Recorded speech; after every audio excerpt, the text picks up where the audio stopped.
বাংলাদেশের দক্ষিণ পশ্চিম উপকূলীয় অঞ্চলে তথা খুলনা, যশোর, সাতক্ষীরা জেলার নদ নদী রক্ষা, জলাবদ্ধতা ও পরিবেশ সমস্যা সমাধানের উপায় নির্ধারণের লক্ষ্যে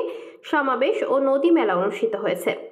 শনিবার দিনব্যাপী খুলনা জেলা শিল্পকলা একাডেমিতে উত্তরণ ও পানি কমিটির আয়োজনে সমাবেশ ও নদী মেলা অনুষ্ঠিত হয়।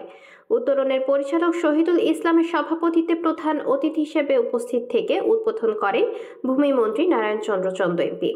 বিশেষ অতিথি হিসেবে উপস্থিত ছিলেন সাতক্ষীরা সদরের সংসদ সদস্য মোহাম্মদ আশরাফুজ্জামান, তালাকলারো আসনের সংসদ সদস্য ফিরোজ আহমেদ স্বপন, খুলনার পাইকগাছা কয়রা আসনের সংসদ সদস্য মোহাম্মদ রশিদুজ্জামান সহ পানি সম্পদ মন্ত্রণালয়ের আওতাধীন বিশেষজ্ঞ সংস্থা সিইজিআইএস এর নির্বাহী পরিচালক ডক্টর মালিক ফিদা আব্দুল্লাহ খান, আইডব্লিউএম এর নির্বাহী পরিচালক জহিরুল হক খান এবং আলোচক হিসেবে অন্যান্যদের সাথে উপস্থিত ছিলেন পানি উন্নয়ন বোর্ডের দক্ষিণ পশ্চিম জোন খুলনার অতিরিক্ত প্রধান প্রকৌশলী বিদ্যুৎ কুমার সাহা ও ঊর্ধ্বতন কর্মকর্তাবৃন্দ।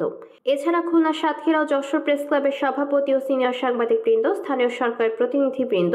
সরকারি বেসরকারি প্রতিষ্ঠানের প্রতিনিধি, নদী ও পরিবেশ নিয়ে আন্দোলনকারী নাগরিক সংগঠনের প্রতিনিধি, ভূমি কমিটি, পানি কমিটির প্রতিনিধি সহ এই অঞ্চলের ভুক্তভোগী প্রায় 5 শতাধিক প্রতিনিধি অনুষ্ঠানে উপস্থিত ছিলেন।